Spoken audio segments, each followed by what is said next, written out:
If you missed 35% of your phone calls at your company, would you even be in business?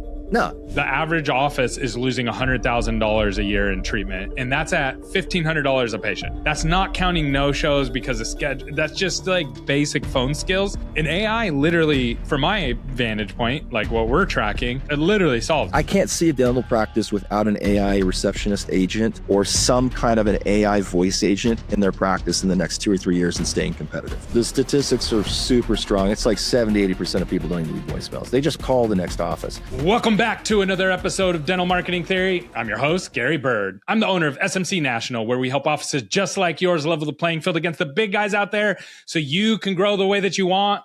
But you can't grow if your AI agent is absolutely scaring away new patients. And today I have my friend, the one, the only Adrian, who's from Social Practice, and he's going to be breaking down how he built his AI agent. And we're going to be taking notes and comparing. We have an AI agent as well, and we're going to talk about what you should be looking at when you are building out an AI agent. And at the end, we're going to talk about OpenClaw and if you can build out your whole own marketing system. This is really, really good at the end. Make sure you stick around for that. Stay tuned. All right, we are live for another episode. And today I got one of the OGs in dental marketing. He's been in dental marketing for a long time. If you can't tell, we both have gray beards. And I don't know if we both had gray beards when we started. But Adrian is awesome. We didn't. He's confirmed. No, we didn't. Yeah. All right. So he's been doing dental marketing for a long time, and he offers a lot of different services, and some of them are similar to the things that we offer, and some are totally different. But I really appreciate when dental marketing people are willing to come on to our podcast. He actually came on, and we did a super deep dive on where AI is at and what's going on with AI search. And today we're going to talk about what's going on with AI chatbots, because he built out a chatbot, we built out a chatbot. And so there's a lot of information. And at the end, I'm going to give away an ebook that he wrote, and we'll give that information right down below. But Adrian, I'm super excited to talk to you about this subject because we're just at the beginning and people don't realize that. And one thing that I've noticed, I was just talking to my business partner about this because he's the one that developed the whole AI side of it.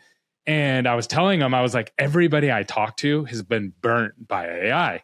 Like everybody's on their second iteration. Not everybody, but a lot of people are like, oh man, I want to do AI. This is great. They integrated it. And then they're like, oh, this is really bad. They had a lot of patients complaining about it. I think we're just now at the point for some agents where people aren't feeling that way anymore, and which is awesome. So where do we start this conversation around AI chatbots? What are your thoughts? I'll let you drive the boat a little bit here. Let's talk about, no, I appreciate that, Gary, and thank you for the kind introduction. I think the best place to start with this is the reason that you're developing something, that we're developing something, is because we have to solve the problem of missed phone calls. It's just astronomical. Like, Gary, if you missed 35% of your phone calls at your company, would you even be in business? Yeah, we'd go out of business. No, we'd go out of business too. Yep. I mean, it's just, and I think that's the average. About 35% of all calls go missed in a dental practice. And it's like, when you conservatively do the math on that, we're talking about hundreds of thousands of dollars in missed annual revenue. So how do you solve that problem? Well, you can have somebody have a cell phone that your main phone number forwards to 24/7. Nobody wants to do that. You can hire like, an outbound or inbound agency with human beings answering calls. That's horrible. Almost always horrible. That's horrible. Almost every time that goes bad, and there's lots of reasons for it. Or you can try and tackle this whole AI thing, which is like, it promises that the problem can be solved. And to your point, 2.5 years ago, when we started developing ours, it was rough. It was really, really rough. And we could talk about why it was rough, but now it's like, I can't see a dental practice without an AI receptionist agent or some kind of an AI voice agent in their practice in the next 2 or 3 years and staying competitive. It's just not going to be possible. You have to. And the reason why is just purely a numerical thing. So if you have 35% of calls go missed during normal business hours, a lot of that just has to do with influx at certain times, where even if you have 2 receptionists full time, you're not going to catch all the calls. You just can't. And so a lot of times I hear dental offices say, we answer 100% of the calls. It's like, no, you don't. It's No, you don't. Yeah, it's not possible. So then, okay, so you got 35% go miss there, but then you miss 100% of after hour calls. And let's say you close at 4 and your competitor closes at 6, like people will just keep calling until they reach somebody. Or they'll go to your website, fill out a form, and then you call the form and it's like, oh, we already scheduled somewhere else. So there's so much slippage there. I actually did the math on this and I just did a podcast on it, Adrian. You would have loved it. It's just on averages. So if you just take what the average human misses the calls, after hour calls, and then the average conversion rate of new patients, the average office is losing $100,000 a year in treatment. And that's at $1,500 a patient. That's not counting no-shows because of schedule. That's just like basic phone skills.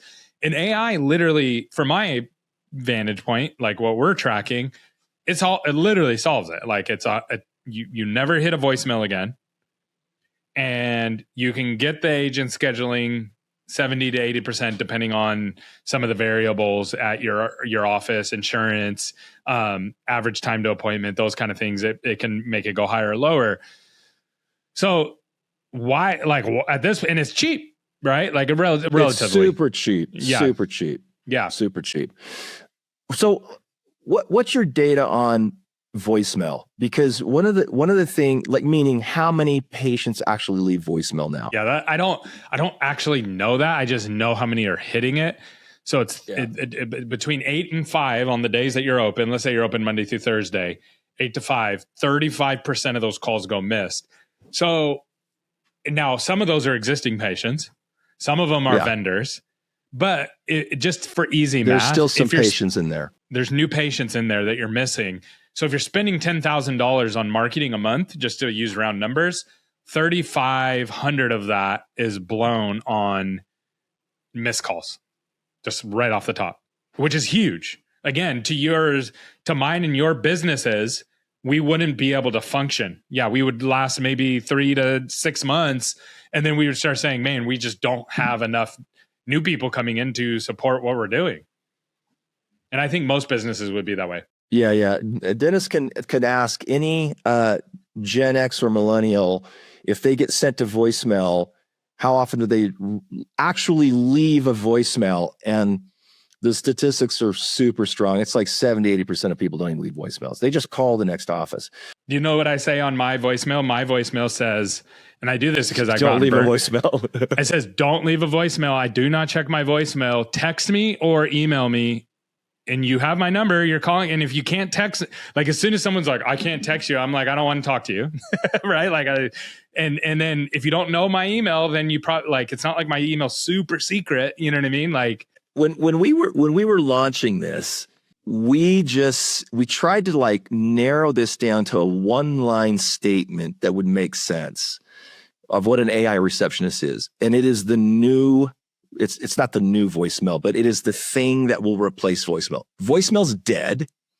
If you think your voicemail is a good technological thing, you're living in the dark. Like, you're missing so much money. In 2006, 2007, I started like one of my first like real jobs. I worked at Dairy Queen and like as a cook at a couple of fast food places. But then I got a job as a mortgage broker before the economy completely collapsed. And we used to, during that time, everybody used to FedEx all the docs, and or you could FedEx them or you could fax them. And fax was like amazing, right? Like a piece of technology. But then email started getting like super popular, right around that time. Like email, and so you could email them and then print them out and sign them and then mail them back if they needed to be wet signatures, or fax, scan them and email them back. And just email to fax, like email killed fax, like it disappeared overnight because this new technology was so much better. And then I saw a second wave of that when text messaging came out. And now when we went from fax to email, I wasn't in dental, but when we went from email to to text messaging, or, basically the only option where the dental office was to call. And then we went to text messaging to communicate. Here's what dentists used to tell me. I don't know if you remember this or not. They used to say, this isn't going to work. I'm never going to use it. I hate text messaging. It really devalues the human connection. And I want people to hear my team's voice, and I want to hear their voice, and I want to be empathetic. And I remember talking with dentists going, dude, you're crazy. This is like infinitely better way to communicate because it speeds up the process for me to get what I want as the consumer. Now, eventually everybody got on board with it, but I feel like AI is in the same place right now. Totally.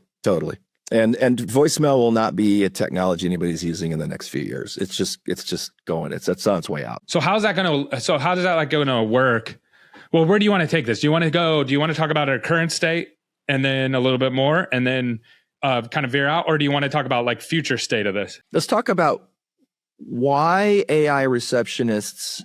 Well, you mentioned in the intro here that a lot of dentists have tried AI receptionists are like, yeah, I'm not doing this. Let's talk about the problems that people are running into and then kind of give an update on where the technology is at now. Okay. And why you have spent time and energy and probably a ton of resources in like leaning into this because you see where it's going. Let's talk about that. And to be honest with you, there's not a lot of money in it. You know what I mean? Like when you're talking about, it's $200 to $400 a month for this agent, and you're paying for these tokens to use, like you're talking about a very small amount of money that goes to the agency. So we're not building this right now to make a bunch of money on an AI agent. It's because of the future. So we'll talk about that in a moment.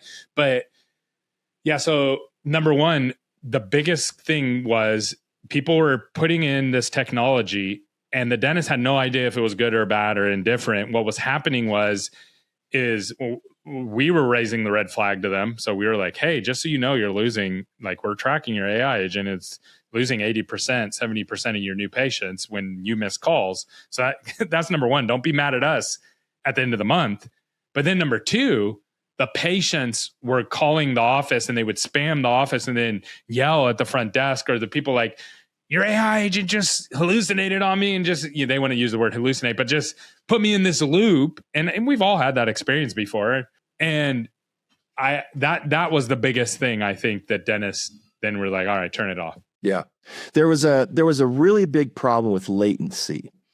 So what would happen is somebody would call, an AI agent would pick up, and there would be a long delay, like 2 seconds, maybe 3 seconds, as the AI was churning. I mean, they have to take the voice, transcribe it into text, tokenize it, send it to the AI brain, get the response in a token, put it back into text, then put it back into voice, and then respond. And so the latency was really slow. And so somebody would ask a question, the human would, and the AI would take a little bit too long, and then they'd ask a second question because they didn't know if there was somebody there, and then it would jumble the conversation. That was like one functional problem. It was an issue.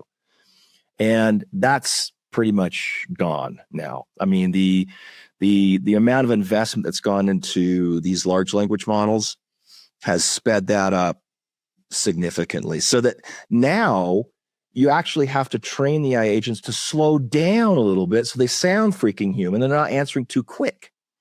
So latency was a big issue. That's one.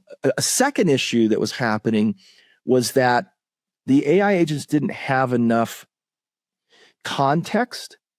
So when we launched our AI agent, there were probably only 2 or 3 other companies that had launched one. Now there's 200 companies that have got, I mean, everybody's jumped into this game and they're just creating something and throwing it at the wall. And so what you had to do in order to make this AI agent really, really good is you had to get like super, super deep in its contextual training. And so we spent a ton of time developing layers of information that that specific agent was trained to. So it's not like just talking to ChatGPT and getting a response. You'd have to have a layer that's like a sales framework layer. You have to have all the information of the practice that is online in the agent. when did they start? Who are the doctors? What's their history? You know, how do you find the practice if you're lost, right? Like in using like landmarks. Oh, I see that you're on Main Street. You have to drive another half a mile down the road, hang a right at the Wendy's. Like, you have to give it that kind of information so that when somebody's asking any freaking weird question, it has context for it. And it took us a long time and a lot of trial and error to get that contextual layering of information so that the agent is actually like a freaking human being. Like it answers everything. Like it was a really great employee. And that took a while to build. And I don't think a lot of people have that. No, and what most people don't realize about AI, and I'm going through this right now. So I have an executive assistant, and she's adverse to AI. Like, she naturally doesn't want to use it, right? And I'm like, hey, look, AI can do a certain percentage of your job already. I'd rather have you learn this AI and you keep doing your job, doing all the things with AI, because your output's going to be way more. And I don't have to do that section of it. You know what I mean? So we're going through and we're learning AI. And one of the things I'm working with her on is like, it's like, think of like a little kid that knows everything. What can you do with a little kid that knows everything, but doesn't know like a lot about you? Or think it's like very powerful, but also can do a lot of stupid like stuff screw too. it up. Yeah, can screw it up. So I said, so think of this as like a new team member that you have to train to be able to do what you want it to do. So I'm like, first thing, tell them who you are and what your job is, and then who I am, and then give it information on that. And then it's going to be able to better respond to everything else you do after that. So that's like the first layer with like any of these agents that are out there now. And then the phone conversion side of it, an AI receptionist, which is like an agent, right, that has a specific job. But you have to train it. And so one of the issues that I've seen, I'd love your thoughts on this, is the dentist all have they all want, here's what they do. Let me see your demo. And then we record these, and then they try to break it.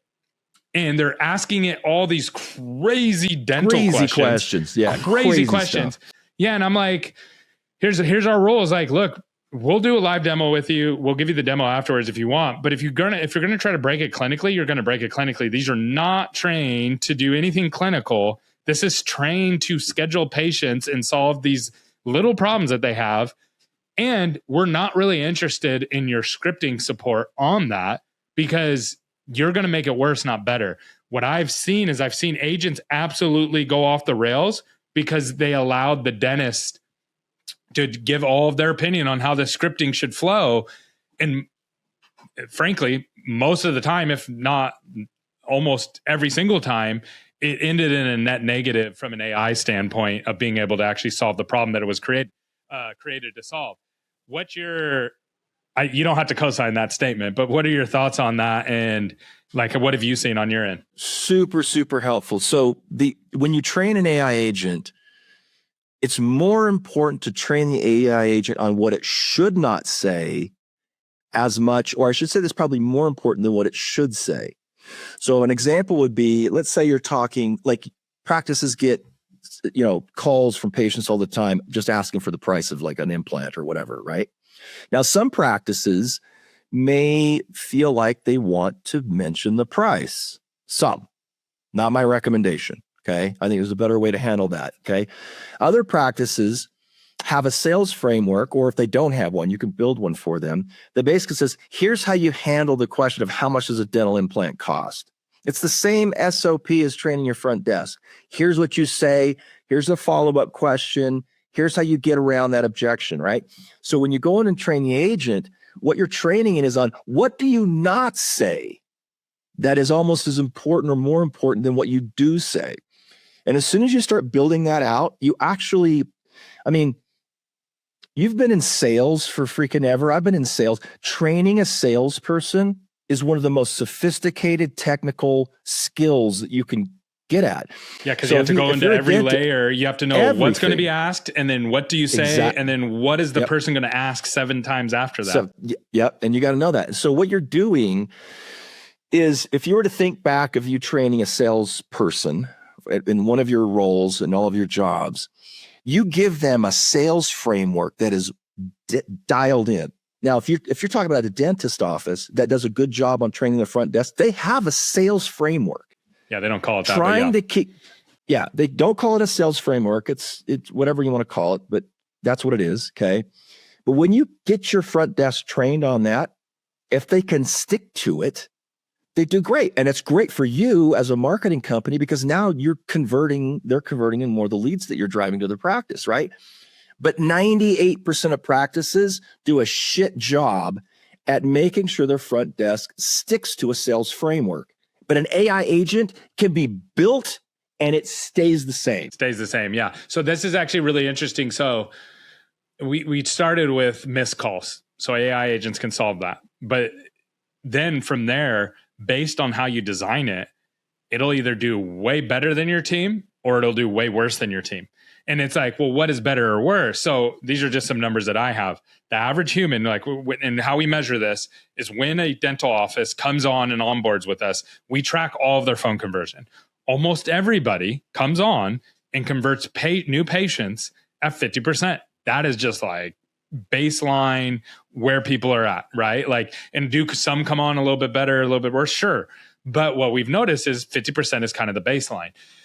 AI agents, if not set up correctly, we've seen about 30% because it's so miscombobulated with doctor input and how to do this. But what we've realized, the reason that these offices are converting at 50% is because the doctor puts governors on the kinds of patients that they want to see, and they do it from a framework that doesn't allow. It basically is like you're going to block out all these insurances. You're going to block out all this. And I'm only talking about qualified patients. So this isn't a Medicaid patient calling and then not scheduling, right? That doesn't count if you don't take Medicaid because it's unqualified. I'm talking about, hey, do you take ABC insurance? And depending on how your team answers that, or if, hey, do you, how much is a dental implant or how much is a filling? And depending on how your team answers that, you'll either capture like 90% of those opportunities or you lose 100% of them. And it's usually a framework that the doctor has built that allows those people to come in or not come in. And so what we've seen is if we train a human, they'll go like really listen to their calls, play them. Hey, here's the scripting. Here's how I want you to handle this, insurance questions, pricing questions. Those are the two main ones. What happens is that human will go from 50% up into the like mid 60s, maybe 70%. And that's like pretty good. And then you can get a human up to 80% of qualified new patients, but you have to ride them and you have to stay on top of them constantly. And then what we've realized is like AI can get there almost instantly, can get right into the 70% range almost instantly. And then you can tweak a couple things in the office, quicker appointments, stuff like that, that will allow you to push up a little bit above that 75%. So anyways, that's how I see it, is like, I see it in like these stages of what's possible. How are you thinking through that? Like I think my numbers are very similar. The meaning I've seen, well, now that we've got over the last few months is if we've kind of like finalized building out a really sophisticated framework for handling objections and that kind of stuff. And we've built in like call forwarding, and, you know, if they get into a call with a patient and the patient really needs to speak with somebody and it's after hours, they can call forward to a number, or if it's an emergency, we handle, like we've tried to fix a lot of the problems of just like the capabilities of the AI agent isn't just answering questions. It's like sending emails, scheduling, sending it to a emergency calls to a specific number, or texting the doctor or texting the office manager. That's really helped to convert. And since that's happened, I think we're definitely above 50% in conversion. I don't know the exact number is, but it's definitely above 50%. The number that I look at that's just a kind of a, why would you not do this number, is with smaller practices, $600,000, $800,000 a month, they are generating at least $5,000 a month in new revenue. Wait, $600,000 to $800,000 a year or a month? An annual revenue. Annual. Okay. So small practice. Yes, very small. Okay. Very small. On the top end, our clients, some of our larger clients are doing $2-3 million a year.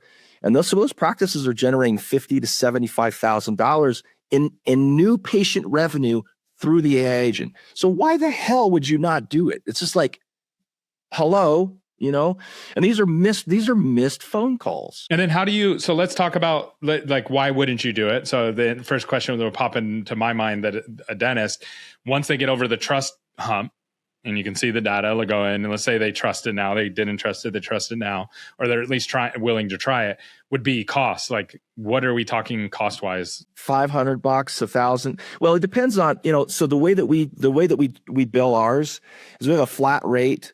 It starts at about $250 a month plus the kind of like the tokenization or usage cost, which is a few dollars per call. Or you can go with an unlimited plan that's around $600-$700 a month, and you can get the full thing. So we're not talking about a lot. We're talking about less than $1,000 to generate tens of thousands of dollars in additional revenue. Standardize the front desk or the missed call process, and I have to deal with the freaking brain damage of like training somebody. You build it, and it's built, and then it learns, and it gets better and better and better.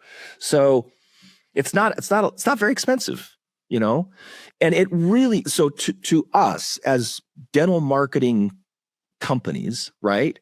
Like when I talk to a dentist and they're like wanting to spend, a couple $1,000s a month or a few $1,000s a month in ads or marketing costs, we're like, you have to have an AI agent because I'm going to drive all this freaking traffic. You're going to start getting calls at 7:00 at night. And if you're missing the calls, you're going to fire us because, and we're just like, I don't want to be fired. I want you to generate the revenue. So like we have to have it involved in any marketing campaign in order to justify the cost. I have somebody on the bleeding edge that we work with, and he let us, he didn't let us, he told us, he was like, we had it for missed calls and after hour calls, right? So that's normally what we do. So ours is like literally dirt cheap, like just for missed calls, $299, but it's just not taking existing patients. So I think that's one of the big difference here is we don't deal with existing patients, just new patients. And he said, I want to let it take all new patient calls. So he had 166 new patients last month. And I was like, okay, like we'll do it. Let's just watch it every day. So I looked at it last month and it finished at like 72% and took almost every single call or almost every single new patient call. Like there was a couple that snuck in other ways and stuff, but like he's the first person that's done that. Have you had anybody? I don't have anybody else who's brave enough to do that. Have you had anybody else that's like, I'll let it take all my calls. Like I don't want to use the human anymore. Yeah. We've had a few clients ask us to do that and we discourage them from it. You said, I did. I was like, are you sure you want to do this? Yeah. Yeah. We've had a few, we did do it for a little while. And I think we encouraged them to pull back on a couple different practices. Adrian ended up picking up like 1,500 phone calls because we're not just doing new patients, we're doing all calls that are missed, right? These are bigger practices that are missing a ton of phone calls. My opinion on this is that you should always drive your patients' phone calls to a human being if you've got one available and that is trained correctly and can handle the call, okay? And then you turn on your AI receptionist as overflow. That's the way to do it. And you can even limit that. Do you think in the future that eventually all the calls will be answered by AI agents just because it's a better experience? Meaning they answer the question correctly every single time. They get the patient in faster. The team isn't blocking them. I think what will happen, I don't necessarily, that's probably going to happen. Okay. I think that my stance on that will always be, let the calls come in, but then train your team to, if there's somebody standing in front of them, a patient, and the phone rings, don't answer the phone. The AI agent's going to handle the patient in front of you. So I think it's always going to be AI with human in the loop or human with AI in the loop. I just don't think that, I think this idea that AI is going to like take over human being interaction as a better way for humans to interact. I don't think it's ever going to happen. Well, I think it's going to allow us to interact at scale. So let's go back to technology that we know about, and this is my opinion, right? So it's like, so text message comes out. Older people at that time did not like it. Like I remember, because remember you used to charge you per text message too. So I remember texting people, and they would call me freaking out. Why are you texting me, Gary? That was 25 cents. And I'm like, okay, sorry. Sorry. Sorry. And like people like really hated, there was a group of people that really hated text messaging. But what text messaging allowed us to do is allowed us to communicate at scale, right? So I could be texting with 10 people at the same time, all interacting with all of them, where versus if you, before it was phone calls, so you could only do one at a time. So we had this interaction at scale. Right now, where we're at with dental offices is that you have people at the front desk who are supposed to be interacting with patients in the office, but they're so inundated with so many other things that it's lowering the experience in the office. Like the in-office experience is cruddy because they're being pulled in so many directions. So if we can off some of that and keep the experience high, I think that's like the best of all worlds. Just like text messaging, if you call me, you're not going to get a hold of me. If you text message me, I'm going to respond pretty quickly usually. So it's like you get a better experience. Is it still talking with Gary on the phone? No, but you're still reaching Gary and you're still getting the information that you need now much faster. That's how I see it. Is that it's like an augmented patient experience? Totally. Yep. That's exactly how I see it. And yeah, so we're in agreement there for sure. Okay, so let's talk about this then. So this is what I want to do. So what I'm really excited about is like the next thing is we have these forms, you have these widgets on websites, you have Facebook ads, you have all these different things. And I know you do all these things, right? And these are black holes. Most people don't realize these are black holes. And these we track these. Most offices convert these kinds of leads around 10%, meaning 10% of them get scheduled. So you get 100 leads. Now I'll say this. There are outliers of offices who have people who are dedicated just to responding to forms, those kind of things, and they'll be much higher. They'll be up into the 30, 40% range, but that's very few offices have that. So most people just say, yeah, front desk, as these leads come in, all these forms, there's all different kinds. The office kind of gets back to them when they get back to them, and you end up with this like very low conversion to schedule rate. Meaning if you get 100 leads, 10 of them actually schedule, and then a fraction of those actually show up. So it's really a lot of wasted motion by all parties. We're really excited because the AI agent's going to be able to have those conversations with the patient via text. And there's two things here, and it kind of ties into the last conversation that we just talked about. Number one, the patient isn't going to know it's AI that they're texting with.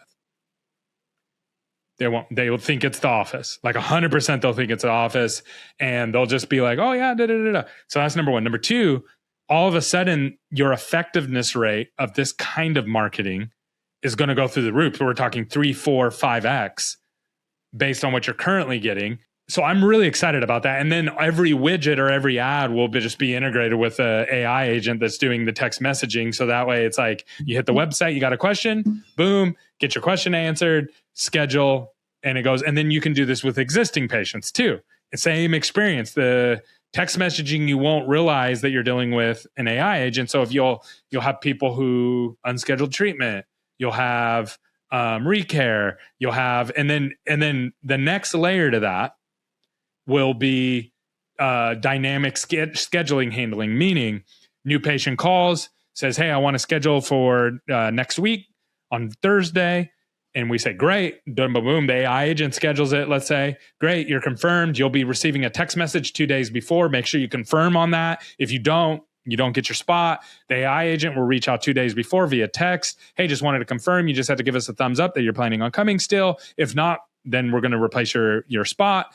And if they don't respond or they say, no, never mind, I'm canceling, then the AI agent will reach out for a recare and unscheduled treatment or any new patients and try to fill that slot before so that you don't have these gaps. So this is multiple layer, right? Each of this has to be done in layers. That's a future, like we're rolling that out this year, multiple layers of that. What are where do you see that? What holes are you seeing? No, that's exactly where it's going. So let me so what you've described is obviously something that you're going to build as a marketing agency in order to increase conversion to justify the investment cost for your marketing services. Every marketing company is going to do this freaking has their head not in the sand because it's the only way to retain your client. Okay. So marketing company, like we're building stuff very similar to what you're talking about. Let me just describe a couple of the aspects of making that happen. The first thing that has to happen in order for all of that to work is you have to have an API integration with read-write capability into the practice management system. So there are, and this is explain a little bit that for the audience. Explain that for the audience. So our agent has that, your agent has that. So like explain what that means. Yeah. And this is a little bit plug for our companies. Okay. So an API integration is a communication connection between the AI agent and the practice management system. Okay. They have to be able to communicate with each other. Now, API integrations give you read capability, which means the AI agent can read like your open slots in your schedule. It can read data inside the practice management systems. And they also have write capability, which means they can write to it, which means if you have read-write capability, which is the gold standard in this, if I am a patient, I see one of your ads for one of your clients, I talk to your chatbot, and I say, I'd like to schedule for next Tuesday. Your agent reads the open schedule, finds the open slots, says, well, I can have you come in at 11 or 12. And I say, I'd like to take 12. And it writes that into the schedule. Okay. Now, that capability is like absolutely paramount to AI being super effective. There are lots of AI agents out there that do not have API integration. And can't read and write. And I would say it's can't most. read right. I would say it's most. Most of the AI most agents. of them don't. Yeah. And here's the problem. If you can't schedule directly into the schedule, if the patient can't do that scheduling process now, it requires sending a form to the practice, and they got to call the patient back. You're right back at square one. You're going to lose. You're right back at 80%. So what you built is an AI. And that, when you and I got on, we talked about this because I was like, hey, what road are we going to go down on this? Because the end result of this is like, you are either an AI agent that can schedule calls and do it effectively, right, or you are a smart voicemail. And that's like, you're a smart. Exactly. That's where we're exactly. At. So here's the sneaky problem with this is that I talk to doctors all the time. They're like, I don't want you to touch my schedule. So they don't, the capability, and this stuff is flawless. Like you can set this API integration up so it schedules exactly like you want it to schedule. Okay. It's not going to like put stuff in the wrong place. It's not going to not confirm. It's going to do everything exactly like your employee would. But doctors are or office managers mostly are so concerned about the way that they've been doing things. They don't even like the team. They don't even like the way their team does it. You know what I mean? But here's the problem.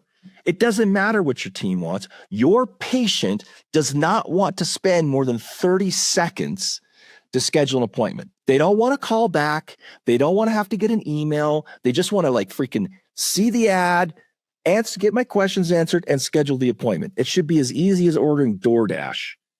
And if you think it's not that, you're wrong. You're just flat out wrong. Patients want simplicity.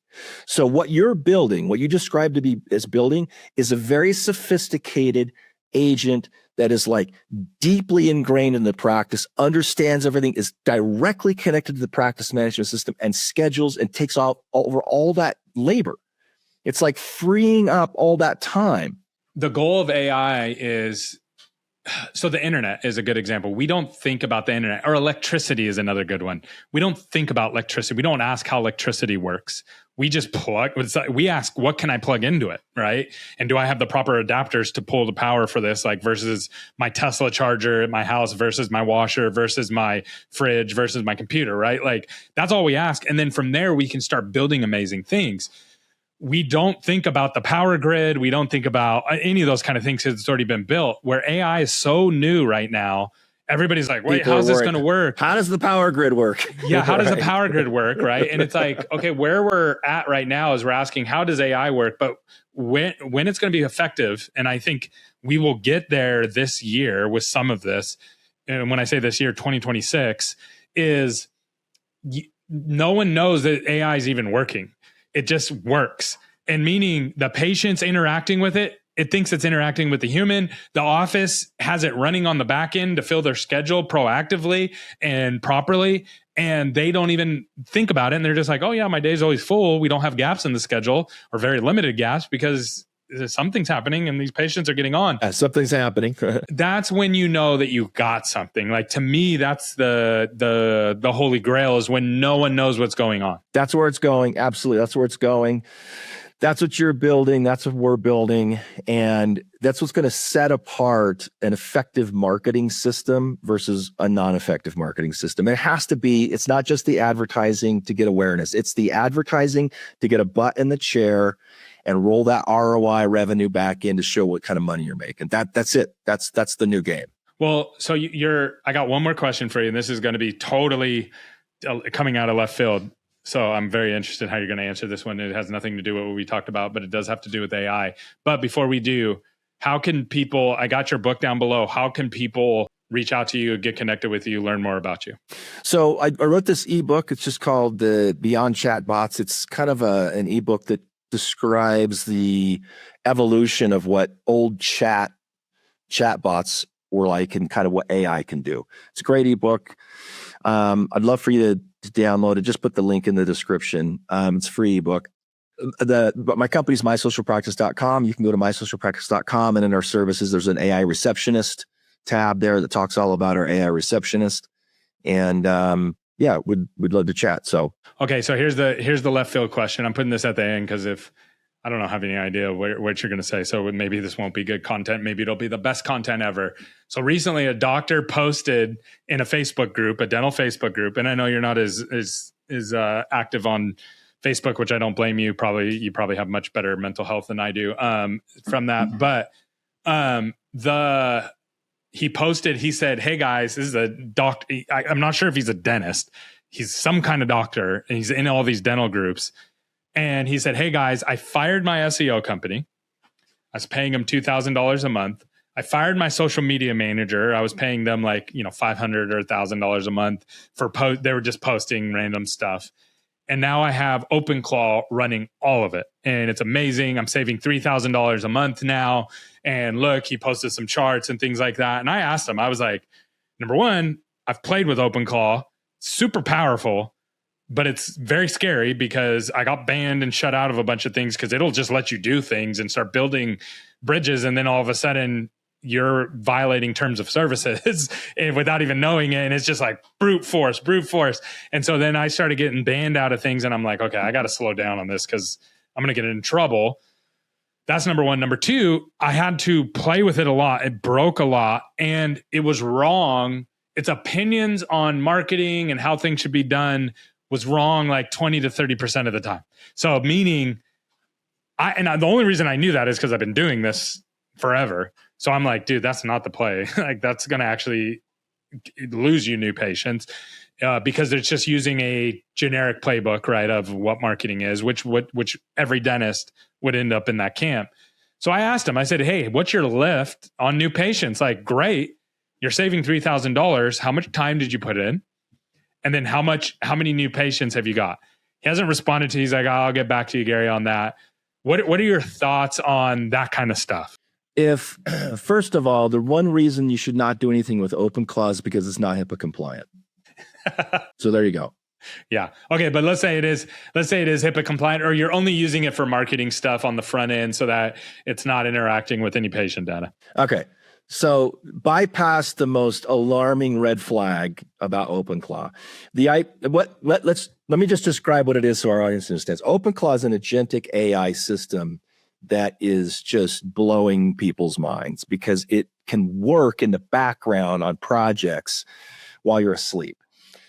The first thing is with no guardrails. It has with no guardrails. I'll add in this, like, I go in and I'm like, hey, I want you to connect my CRM to my Facebook page, to my Slack channel, to my everything else. And I want you to start building these bridges. So it connects the API, and then it starts communicating here. And then I started having it text people on, like I said, when this happens, then this happens, then I want you to text them. And it was amazing. I was like, dude, I just built this in like an afternoon, But then all of a sudden it started spam texting people. It sent me like it 30 text messages. just goes off the rails. It goes just completely off the rails, right? And it's like, okay, now I need to build these guardrails in. So, and then I started getting suspended from certain sites because it was against their terms of service. I'm not a developer, so I didn't read anybody's terms of service. I'm just like, whatever, I'm going to build what I want to build. So that's what it is. All right. So, I think the initial, I mean, OpenClaw came out like 3 months ago. Like I mean, we're super, super early in the development of agentic AI agents. Okay. I think long-term, ultimately, what's going to happen, Gary, is your company and my company will have an agentic AI system built inside of it that does this for our clients. That's where we're going with our spin on it. Is that right? With our spin, with the HIPAA compliance, with all of that. I mean, that's what I'm like right now, like flipping services on their head and redoing them in an automated agentic AI way so that maybe in the next 2 years, I'll have an AI agentic engine that runs my company. Okay. It makes sense to do that because it gives you and I the ability to manage and streamline and lower our cost, the value, lower cost, but keep the value of our product at a certain level and make changes across the board. For a dentist going out to build this, it is so damn complicated. I would say that it is like, I can't get dentists to send me a freaking photograph. So my team, or when I get told a them review, when I told them about this, because I said, look, guys, someone's gonna reach out to you and ask you about this because it's been getting posted, and then I know some of our clients are in there, so they're gonna ask you, and this is what's going on. And they said, wait, I have dentists that don't know how to use Zoom. Yeah, exactly. It's so complicated. I mean, it sounds easy. You see a TikTok thing come through like, oh my gosh, I just built an entire marketing system in an afternoon, blah, blah, blah. I mean, I've seen 100 of those videos come through. Well, and a lot of the thing that got me early on, because people started posting those, I saw them on Twitter, and I'm like, dude, I have to do this. Once I got in and I started doing it, I was like, these people are creating content. They didn't actually create anything that of value. They just spun up something. And something like, look, generic. Yeah, something generic, but it's like, you didn't solve any of the moats and any of the things. Now, I will say, I would be much more concerned if you're like in software only. And this is where a lot of the AI bros get really confused that come into dental, is because it's super easy to connect your Slack, which is your communication in most agencies, to your CRM. It's not hard to do. It's very simple to do. In dental, connecting communications to your PMS is not easy to do. And the PMSs are going to fight you tooth and nail. And then connecting your marketing to your communication to your PMS is still, most marketing companies don't do that. You know what I mean? So it's just like, there's so many moats in dental because of HIPAA, because of all these different things. So that's, once I got in, that's what I figured out. I was like, this is not going to work the way most people think. It's super generic. So like when you build a marketing campaign for one of your clients, you're not building a generic campaign. It's not the same campaign as everybody else. You have to like bring in some of the humanity, some of the personality into that campaign. Like your headlines are different, I mean, you might be talking about the same kind of thing, but you have to build it with some brand sense. And so that creative aspect in terms of like software development and AI and marketing, that really has to be done by a human. So I don't think that there's a way that this dentist can say, I just built this marketing engine in an afternoon and I'm saving myself $3,000, because what that doctor's going to get is likely generic shit that doesn't really convert, which goes back to your point of like conversion. And just building it doesn't mean, like, you have to watch this stuff. Those, like, I have a few different automation systems that they freaking break all the time. They break all the time. And again, I just want to call out, these are not automations that or rules that you're building with like super complicated PMSs that are super messy. No. These are with tools This that is are very, very basics, clean. basic stuff. Yeah, basic stuff. Agreed. It breaks all the time. Yeah. So the way that this is going to happen, Gary, is your company, my company, other forward-thinking marketing companies are going to build internally agentic AI systems to drop costs, streamline processes, stay HIPAA compliant, and we will deliver that to our client. That's how it's going to be. There's no, like, it would literally be like you saying, oh, I'm going to become an endodontist from YouTube. And you're going to freaking go watch a bunch of videos and become an endodontist. No, that's not how it works. Like, it is super, super, super complicated. And I think it's so far beyond what should be delivered to the industry. Yeah.